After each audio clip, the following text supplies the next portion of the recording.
वो next concept is not concept, next question. Next question जो मैं ले रहा हूँ क्वेश्चन नंबर 10 ले रहा हूँ। ये vector A is equal to 2i cap plus 2j cap plus 3k cap. Vector B is equal to minus I cap plus 2j cap plus k cap. Vector C is equal to 3i cap plus j cap are such that a plus lambda b is perpendicular to vector c, then find the value of lambda. Yes, क्या लगता है आपको कैसे करोगे? यहाँ एक word use हुआ है, यहाँ आपको ये कहा जा रहा है that a plus lambda b, a plus lambda b is perpendicular to vector c. मेरा क्वेश्चन ये है कि अगर दो वेक्टर्स परपेंडिकुलर हो तो उनके बीच में क्या रिलेशन होता है? परपेंडिकुलर वाला cos 90 जीरो होता है भैया। अगर दो वेक्टर परपेंडिकुलर हो तो उनका डॉट प्रोडक्ट जीरो होता है, राइट? दो वेक्टर परपेंडिकुलर हो तो उनका डॉट प्रोडक्ट जीरो होता है, बिकॉज cos 90 जीरो होता है, आपने खुद ही बता दिया। अब मान लो ये पूरी जो वैल्यू है इसको मैंने ले लिया एक्स वेक्टर, इस वैल्यू को मैंने क्या ले लिया एक्स वेक्टर, और इसको मैं लेता हूँ वाई वेक्टर। तो कैन आई से दैट अगर ये इस वेक्टर के परपेंडिकुलर है तो वेक्टर एक्स और वेक्टर वाई का जो डॉट प्रोडक्ट है it will be equal to zero? बोलो यस और no. When you apply this equation you will get the value of lambda. अब देखो कैसे करोगे इस क्वेश्चन को। वेक्टर ए की बना है आपको, वेक्टर बी की बना, वेक्टर सी की बना है। मैंने क्या कहा, ए प्लस लैम्डा बी, इसको आप ले लो एक्स वेक्टर। तो ए की जगह क्या हो जाएगा आपका 2i क्या प्लस 2j क्या प्लस 3k क्या, और बी की जगह क्या हो जाएगा आपका minus I cap plus 2j क्या प्लस k कैप। यहाँ पे सारी बात समझ में आ रही है? ठीक है। फिर ये हो गया आपका y वेक्टर, तो y वेक्टर हो गया आपका 3i cap plus j cap. ठीक है। नाउ अब a प्लस लैम्डा बी, हमने कहा a प्लस लैम्डा बी अगर परपेंडिकुलर होगा तो इनका जो डॉट प्रोडक्ट होगा वो जीरो के इक्वल होगा। ठीक है। अब देखो आपके पास करने के क्या क्या क्या क्या ऑप्शन है। एक तो मैंने आपको ये कहा कि आप इसको पूरा सॉल्व करो, आप एक्स वेक्टर फाइंड करो, वाई वेक्टर फाइंड करो, और उसका डॉट प्रोडक्ट जो उसको इक्वल टू जीरो करो, and you will be able to get the value of lambda. दूसरा मेथड ये है आपके पास कि आपको कहा जा रहा है A plus lambda B is perpendicular to vector C. In that case इनका जो डॉट प्रोडक्ट है डायरेक्टली वो जीरो के इक्वल होगा। अब जब आप इसको मल्टी डॉट प्रोडक्ट से अप्लाई करोगे तो what you will have A dot सी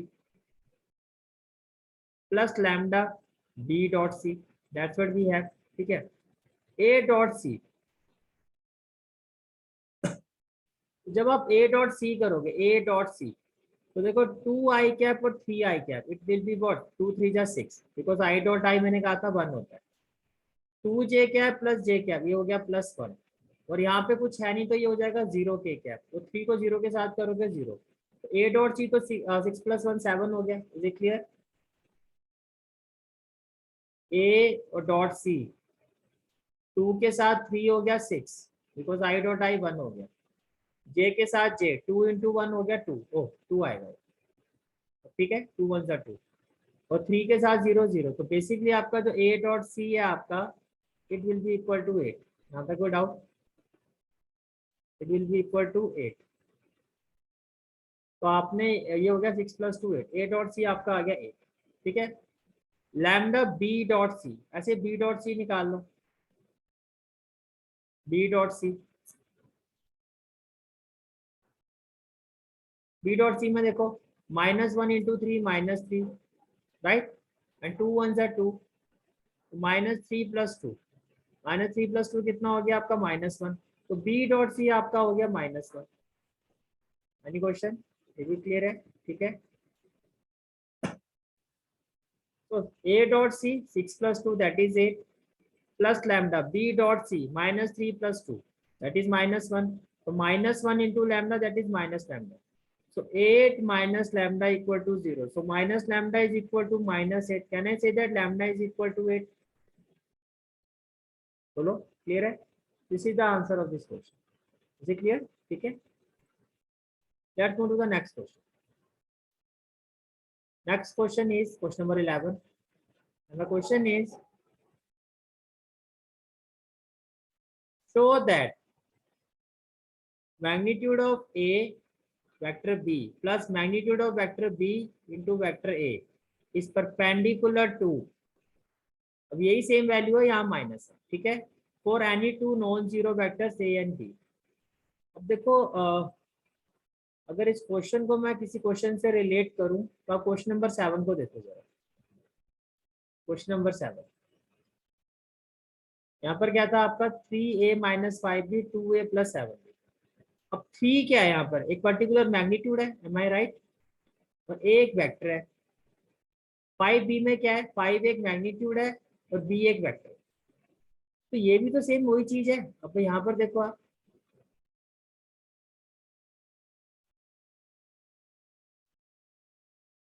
यहाँ अगर आप रिलेट करो इस चीज को तो देखो, ये आपका मैग्नीट्यूड ऑफ वेक्टर ए और vector B plus magnitude of vector B और वेक्टर ए, और यहाँ देखो magnitude of vector A vector B minus magnitude of vector B और वेक्टर ए। क्लियर है यहाँ तक, ठीक है। तो जैसे मैंने लिखा से 3 vector B plus 5 vector A, ये क्या हो जाएगा 3 vector B minus 5 vector A, right. Because भैया मैग्नीट्यूड तो एक पर्टिकुलर वैल्यू होती है ना, ये तो कांस्टेंट वैल्यू होगी। तो जैसे आपने नॉर्मल वैल्यूज को मल्टीप्लाई किया था या इनका डॉट प्रोडक्ट फाइंड किया था, वैसे ही आपको इस क्वेश्चन का भी करना है, जो सेम ट्रीटमेंट कि मैग्नीट्यूड को मैग्नीट्यूड से मल्टीप्लाई करोगे तो कैसे करना है। अब मल्टीप्लीकेशन में प्रोडक्ट कैसे होगा वो मैं आपको प्रेजेंटेशन में भी दिखा देता हूँ। देखो वो, तो ये देखो मैंने एग्जांपल भी यहाँ पर लिखा हुआ है, आप जाके इसको रिलेट कर पाओ। जब आप नोट्स बनाओगे तो ये एग्जांपल लिख लेना, it's not a part of your solution. ये जो मैग्नीट्यूड है ये यहाँ पर है 3, ये कांस्टेंट वैल्यू है, बस आपको ये समझ में आना चाहिए। और ये नॉर्मल वेक्टर है, ये वैल्यू है। देखो वेक्टर की वैल्यू होती है और वेक्टर की जो मैग्नीट्यूड होता है, जो मैग्नीट्यूड होता है वो एक कांस्टेंट वैल्यू होती है, जैसे कि लेंथ ऑफ ए वेक्टर। और नॉर्मल वेक्टर बी का मतलब वैल्यू, ठीक है। अब इस पूरे वेक्टर को हमने ले लिया, let this vector B X vector, और ऑन द कॉन्ट्रारी ये जो वेक्टर है इसको हमने ले लिया वाई वेक्टर। अब आपको इसका डॉट प्रोडक्ट फाइंड करना है। क्या फाइंड करना है, डॉट प्रोडक्ट। जब आप डॉट प्रोडक्ट निकालोगे, मैं बार बार इस चीज पे क्यों स्ट्रेस कर रहा था, अब आपको समझ में आ जाएगा कि देखो मैग्नीट्यूड ए और मैग्नीट्यूड ए ऑलरेडी आप पढ़ चुके, प्रीवियस क्लास में हमने डिस्कस किया था। Magnitude A dot magnitude A it is equal to magnitude of A square. Is it clear, ये मैग्नीट्यूड ऑफ ए स्क्वायर के इक्वल है, ठीक है। जब मैग्नीट्यूड ए को मैं मैग्नीट्यूड ए के साथ करूंगा, ये होगा मैग्नीट्यूड ए स्क्वायर, और उसके बाद ये हो गया आपका मैग्नीट्यूड ए स्क्वायर। ऐसे देखो, जब आप वेक्टर बी को वेक्टर बी के साथ करोगे, बी डॉट बी, ये भी तो मैग्नीट्यूड ऑफ बी स्क्वायर होता है, एम आई राइट, हमने पढ़ा था। A dot A B dot B, ठीक है।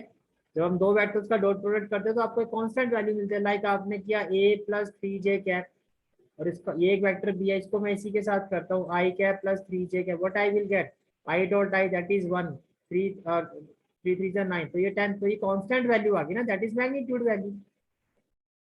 तो b डॉट बी, जब एक वेक्टर को मैं उसी वेक्टर के साथ डॉट प्रोडक्ट करूंगा तो I will get its magnitude square.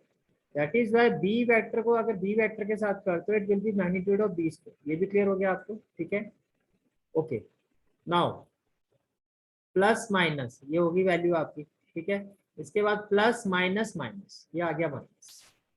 अब मैग्नीट्यूड ऑफ, पहले मैं क्या कर रहा हूँ, इस वैल्यू को इन दोनों के साथ प्रोडक्ट कर रहा हूँ, डॉट प्रोडक्ट फाइंड कर रहा हूँ। Magnitude of A into magnitude of B, ठीक है। तो ये हो गया, ये कांस्टेंट है, तो magnitude of A magnitude of B, समझ रहा है, मैग्नीट्यूड ऑफ ए ये आपने लिखा, और ये हो गया मैग्नीट्यूड ऑफ बी। अब देखो क्या ये भी कांस्टेंट है, वेक्टर बी और वेक्टर ए, मैग्नीट्यूड मैग्नीट्यूड तो कांस्टेंट वैल्यू, 3 को 5 के साथ किया आपको पता 15, आपने सीधा एक वैल्यू लिख दिया। फिर से रिपीट कर रहा हूँ क्या कह रहा हूँ, जब मैं इसको इस वैल्यू के साथ करूंगा, ध्यान से समझना बहुत इंपॉर्टेंट है, मैग्नीट्यूड ए को मैग्नीट्यूड बी के साथ करोगे, दोनों ही कांस्टेंट है, तो आपने लिखा मैग्नीट्यूड ए मैग्नीट्यूड बी, ये क्लियर है। अब ये नॉर्मल वेक्टर बी वेक्टर को ए वेक्टर के साथ करोगे तो ये नॉर्मल वेक्टर है, मैं राइट, ये वैल्यूज है वेक्टर की, ये मैग्नीट्यूड नहीं है। तो मेरा पॉइंट ये है कि जब आप वेक्टर को, डिफरेंट वेक्टर्स का जब आप डॉट प्रोडक्ट निकालोगे तो आपको स्पेसिफाई बीच में डॉट करना होगा। By finding the dot products between the normal vectors, आपको डॉट लगाना जरूरी है, अदरवाइज आपके मार्क्स डिडक्ट हो जाएंगे, your presentation will be wrong. आप यहाँ एक मैग्नीट्यूड कांस्टेंट को कांस्टेंट के साथ कर रहे हो, आपने डायरेक्टली कर दिया, नो इशू। पर जब आप वेक्टर के साथ, नॉर्मल वेक्टर के साथ एक नॉर्मल वेक्टर का डॉट प्रोडक्ट करते हो तो बहुत जरूरी हो जाता है कि आप बीच में इस डॉट को शो करो। तो ये हो जाएगा B vector dot A vector. यहाँ तक क्लियर है, सारी बातें समझ में आ रही है? ठीक है, इसके बाद आगे देखो। अब magnitude of vector B into magnitude of vector A, तो मैग्नीट्यूड और मैग्नीट्यूड को मैंने एक साथ लिखा। देन नॉर्मल वेक्टर और दो डिफरेंट वेक्टर, तो बीच में क्या आएगा? डॉट। तो A vector dot B vector, ये भी क्लियर हो गया? ठीक है। Then again plus minus minus, again magnitude of vector b into magnitude of vector b into means dot, it will be magnitude of vector b square। और जब same vector को आप करते हो a vector dot a vector, ये अभी मैंने करके दिखाया, it will be equal to magnitude of that vector square. यहाँ तक सारी बात समझ में आ रही है? ठीक है, क्लियर हो गया? मेन पॉइंट क्या था मेरा? अब आप देखो यहाँ पर ये जो वैल्यू है आपकी magnitude of a square magnitude of b square, it will B cancel out with this value, 2 into 3 और 3 into 2 at the end of the day, ये भी 6 है, ये भी 6 है, और अगर ये माइनस में तो 6 minus 6 will be cancel out. और ये देखो मैंने आपको बताया था बी डॉट ए और A dot B both are equal, basically ये भी आपका ए डॉट बी है, बाकी वैल्यू तो सेम ही है आपकी, तो ये भी कैंसिल हो जाएगा। तो we are getting that it is equal to 0। What we got? That their dot product is equal to 0, so we can say that they are perpendicular. अभी बात समझ में आई? क्लियर हो गया? ठीक है। अब before moving to the next question, मैं आपको जो मैं प्रोजेक्शन को लेके बात कर रहा था आपके साथ कि I will discuss it later on, कि प्रोजेक्शन का डे टू डे लाइफ में एग्जैक्टली मीनिंग क्या है। तो देखो मैं आपको एग्जैक्टली समझाता हूँ कि प्रोजेक्शन होता क्या है एक्चुअल लाइफ में, इसका क्या मतलब होता है। देखो ये हो गया आपका vector A and this is your vector B. ठीक है, ये हो गया vector A and this is vector B. Projection का मतलब आप ऐसे देखो, जैसे आप अपने आप को कभी किसी दीवार के आगे देखो, आपको अपनी शैडो दिखाई देती है, देखते हैं ना। बहुत बार क्या होता है, घर में लाइट नहीं होती, हल्की सी लाइट होती है, तो हम ऐसे ऐसे कुछ फिंगर्स के एक्सप्रेशन करते हैं और देखो वहां पे दिखाते हैं, देखो ये शैडो, तो मेरी फिंगर देखो कैसे मूव कर रही है, देखते हो ना ऐसे। तो बड़ा मजाक करते हो, किसी को दिखाते हो, देख तू ऐसे कर सकता है, मैं ऐसे ऐसे मूवमेंट कर रहा हूँ। ठीक है, तो जो आप अपनी शैडो देखते हो दैट इज प्रोजेक्शन। अब यहाँ पर अगर मैं आपको कह रहा हूँ find projection of vector A, find projection of vector A on B, तो इसका मतलब आपसे ये पूछा जा रहा है कि ए वेक्टर की शैडो बी वेक्टर में फाइंड करो, इस ए वेक्टर की बी वेक्टर में शैडो क्या होगी। अब देखो ये ए वेक्टर की, ये वेक्टर है, ठीक है, तो जो इसकी शैडो बनेगी वो कितनी होगी, ये आपका पॉइंट है। अब इस पॉइंट को नीचे लेके, ठीक है, और ये इसका इनिशियल पॉइंट है, टर्मिनल पॉइंट है। तो जितना ये और ये पॉइंट है आपका, लेट दिस पॉइंट बी ए, इस पॉइंट को आप ले लो बी और इसको ले लो आप ए ओ, तो आपका वेक्टर ये जो आपका आपको डिस्टेंस दिखाई दे रहा है ना ओ ए, बस इतना ही आपका वेक्टर ए की शैडो होगी। पहले बताओ ये समझ में आ रहा है? वेक्टर बी एक पूरा है आपका, वेक्टर ए की इस वेक्टर बी में शैडो कितनी होगी, शैडो क्या होगी, that is projection of vector A on vector B, कि इस वेक्टर की इस वेक्टर पे क्या प्रोजेक्शन होगा, यानी कि इसकी शैडो की लेंथ आपको फाइंड करनी है। अब वेक्टर ए और वेक्टर बी के बीच में क्वेश्चन में आपको दिया हुआ था एंगल थीटा, राइट। अब मुझे फाइंड करना ओ ए, मुझे क्या फाइंड करना ओ ए, ये समझ में आ रहा है आपको? मुझे फाइंड करनी है ओ ए की लेंथ, मुझे फाइंड करना ओ ए की लेंथ। ठीक है, अब आपको पता है कॉस थीटा क्या होता है, कॉस थीटा होता है बेस अपॉन हाइपोटेन्यूज, ये हो गया राइट ट्रायंगल। तो थीटा के रिस्पेक्ट में कहना चाहिए this is the base and this is the hypotenuse. अब हाइपोटेन्यूज मुझे ये बताओ, हाइपोटेन्यूज एक लेंथ होती है ना, हाइपोटेन्यूज का मतलब क्या होता है कि ओबी की लेंथ, तो वेक्टर तो लेंथ नहीं होता है, वेक्टर तो ए वेक्टर का मतलब इट्स अ वैल्यू, तो लेंथ क्या होती मैग्नीट्यूड ऑफ ए वेक्टर। है? Very good, the magnitude. तो जब आप हाइपोटेन्यूज की बात कर रहे हो, it's a magnitude, it's a magnitude. तो यहाँ पर आप ए वेक्टर नहीं लिखोगे, यहाँ पर आप लिख दो मैग्नीट्यूड ऑफ वेक्टर ए। तो जो प्रोजेक्शन है आपका वो है ओ ए। ओ ए कितना आ गया आपका, magnitude of A cos theta. इसका मतलब इस ए वेक्टर का बी वेक्टर पे जो प्रोजेक्शन है, ये जो शैडो है, इसकी लेंथ कितनी है, वेक्टर ए कॉस थीटा। अब यहाँ इशू क्या आता है, इशू ये आता है कि आपके पास थीटा की वैल्यू नहीं होती। अब मैं आपको एक वेक्टर दे दूं ए और वेक्टर बी दे दूं, जैसे मैंने कहा ये है आई कैप प्लस जे कैप और ये है 2 i cap plus 5 j cap. अब क्या आपके पास एंगल वैल्यू है, आपको तो सिर्फ दो वेक्टर्स ही गिवन है। अब इशू ये आता है कि जब मेरे पास एंगल ही नहीं है, तो how will I be able to find this value, because of this. जो आपका, मैं फिर से रिपीट कर रहा हूँ, एक्चुअल लाइफ में जो प्रोजेक्शन होता है एक वेक्टर का दूसरे वेक्टर पे, उसकी वैल्यू यही होती है। अब यही अगर आपको फाइंड करना होता है projection of vector B on vector A, तो आप कहते हैं magnitude of B cos theta. Is it clear? But जो इशू आता है वो ये आता है कि भैया कॉस थीटा की वैल्यू हम निकालेंगे कैसे, वो तो गिवन ही नहीं होती। तो इसको इससे डील करने के लिए हमने क्या किया, जैसे अगर ये मैग्नीट्यूड ऑफ वेक्टर ए है, तो मैग्नीट्यूड ऑफ बी से ही आपने मल्टीप्लाई कर दिया और मैग्नीट्यूड ऑफ बी वेक्टर से ही आपने डिवाइड कर दिया। और मैथमेटिकली मैंने कोई रूल तो नहीं ब्रेक किया, मैं सेम वैल्यू से मल्टीप्लाई किया, सेम वैल्यू से डिवाइड कर दिया। अब इससे क्या हुआ कि आपको पता है कि देखो ये था आपका प्रोजेक्शन, तो ये आपका प्रोजेक्शन का फॉर्मूला बन गया। अब आपको पता है magnitude of A magnitude of B cos theta किसके इक्वल होता है, ये इक्वल होता है ए डॉट बी के। Am I right?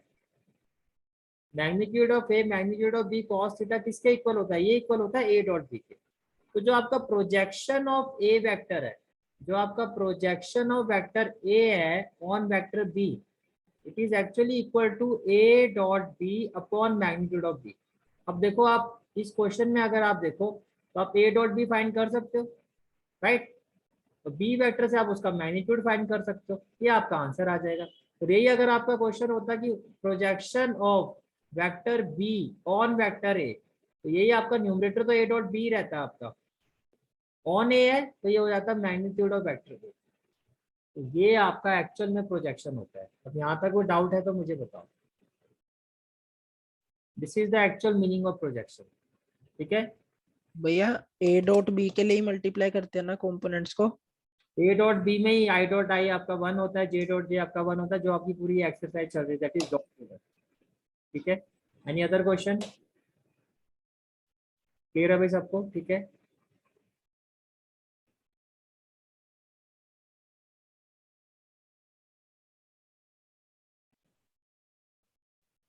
अब तो कंसेप्ट हमने डिस्कस किया, इस पर बेस देखो आपका जो क्वेश्चन आता है वो आता है क्वेश्चन नंबर 3। क्वेश्चन नंबर 3 देखो क्या है आपका, find the projection of vector I cap minus J cap on the vector I cap plus J cap. अब देखो बहुत सिंपल सी बात है, जो मैंने आपको अभी बात बताई आपको समझ में आ गया होगा क्यों उस फॉर्मूले को हमने मॉडिफाई किया, क्यों जरूरत थी उसकी। देखो ये आपका है vector A, let it be vector A and let it be vector B. Basically आपको फाइंड करना projection of this vector A on B. Ideally तो ये क्या होना चाहिए, magnitude of A cos theta, but the problem is theta की value हमारे पास नहीं है।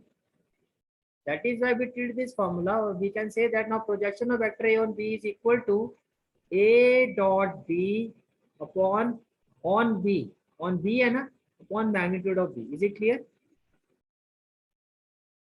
अब आपको उसका प्रैक्टिकल मीनिंग भी समझ में आ गया होगा क्यों ऐसा होता है फॉर्मूला। देखो ये वेक्टर ए है आपका I cap minus J cap and this is vector B.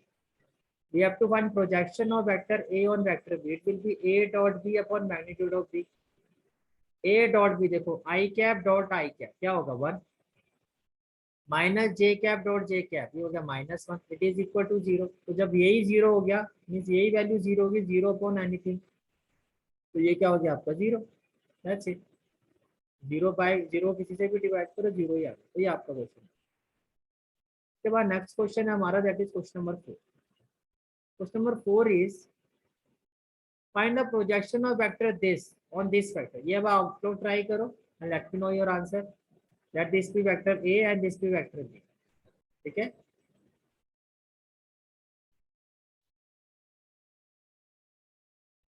अब देखो आपने आंसर फाइंड कर लिया है। Now let's check the analysis. देखो ये आपका वेक्टर ए है, your vector A is equal to I cap plus 3j cap plus 7k cap, and this one is vector b, so your vector b is equal to 7i cap minus j cap plus 8 cap 8k cap, right? Now we have to find the projection of the vector on से आपको clear हो गया कि we have to find projection of vector a on vector b। इससे एक चीज clear है कि डिनोमिनेटर में मैग्नीट्यूड ऑफ b आएगा बिकॉज ऑन b है, राइट? देखो कैसे करोगे आप question, projection of a on b, तो a डॉट b न्यूमरेटर में क्या होता है a dot b, and on denominator it will be magnitude of b। 7 1 जा 7 प्लस माइनस माइनस 3 1 जा 3 प्लस 8 7 जा 56। Is it clear? Square root of magnitude of b 7 square 49 minus 1 square plus 1 8 square 64, so it will be root 114। so this is the final answer of this question। okay, let's move to the next question, that is question number 5।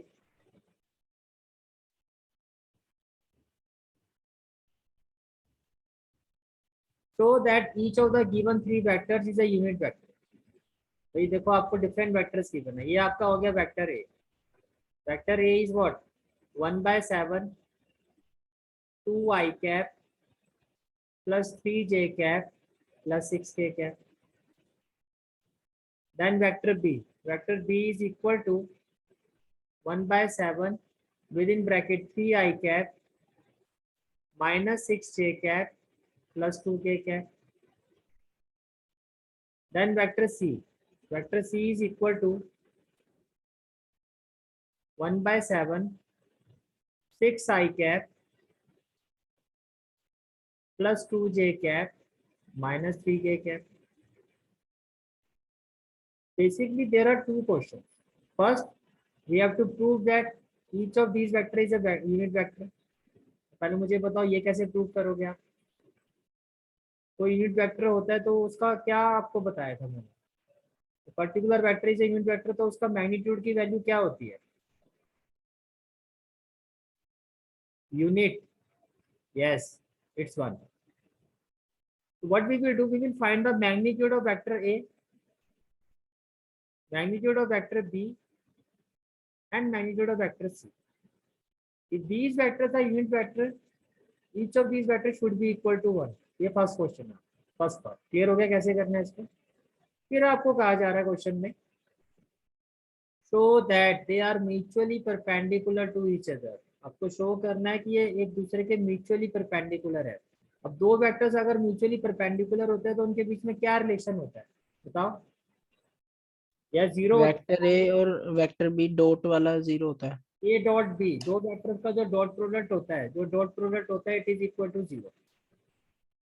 तो second part में आपको prove करना होगा A dot B, B dot C, C dot A या A dot सी जो भी लेना, क्योंकि इसमें कोई फर्क नहीं पड़ता। ये सारी वैल्यूज आपकी 0 के इक्वल आनी चाहिए। क्वेश्चन क्लियर हो गया आपको? ठीक है, okay. You can see that these are the given values। we will find the magnitude of vector a। अब देखो ये 1/7 है ना, अगर मैं 7 को ब्रैकेट के अंदर मूव करता हूँ तो ये हो जाएगा 2/7, ये हो जाएगा 3/7 और ये हो जाएगा आपका 6/7, राइट? तो 2/7 का आप स्क्वायर करोगे तो क्या हो जाएगा 4/49। 3/7 का स्क्वायर करोगे तो क्या हो जाएगा 9/49। 6/7 ये आपका 6/7। 6/7 का आप स्क्वायर करोगे तो क्या हो जाएगा 36/49। 49 आपका एलसीएम आ जाएगा, न्यूमरेटर को ऐड करके भी 49 ही आएगा। तो 1 का स्क्वायर रूट आपको पता है 1 होता है। अच्छा बी वेक्टर पे आ जाओ। अगेन आप 7 को अगर आप ब्रैकेट के अंदर मूव करते हो इट विल बी 3/7, ये हो जाएगा 6/7 और ये हो जाएगा 2/7। तो 3/7 का स्क्वायर करोगे तो 9/49, 6/7 का स्क्वायर करोगे 36/49 और 2/7 का स्क्वायर करोगे तो 4/49। Again it will be root 49/49 that is equal to 1। Then magnitude of C, again अगर आप 7 को विद इन ब्रैकेट मूव करोगे तो ये हो जाएगा आई का हो जाएगा 6/7, 6/7 का स्क्वायर होगा 36/49, ये होगा 2/7, 2/7 का स्क्वायर करोगे 4/49, ये होगा 3/7, 3/7 का स्क्वायर करोगे it will be 9/49, again it will be equal to 1। तो फर्स्ट पार्ट हमारा प्रूफ हो गया। तो सभी का मैग्नीट्यूड जो आ रहा है 1 के इक्वल, यहाँ पे क्लियर है सारी चीजें, सभी का जो मैग्नीट्यूड आ रहा है वो किसके इक्वल है, वो 1 के इक्वल।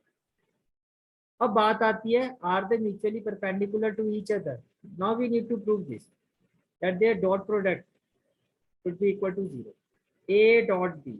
अब ए डॉट बी अगर आप देखो 2/7 इंटू 3/7,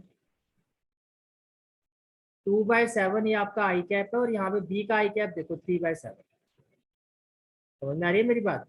अगर मैं इसको थोड़ा बेटर वे में लिख देता हूँ इससे आपको देखना आसान हो जाए। देखो ए और बी, तो ये आपका A vector is 2/7 I cap, B vector is 3/7, A vector 2/7 I cap, then 3/7 J cap plus 6/7 K. B vector is equal to 3/7 I cap plus 6/7 J cap plus 2/7 K cap, and then C vector is equal to 6/7 I cap plus 2/7 J cap और plus देखिए minus आपका minus 3/7 K cap,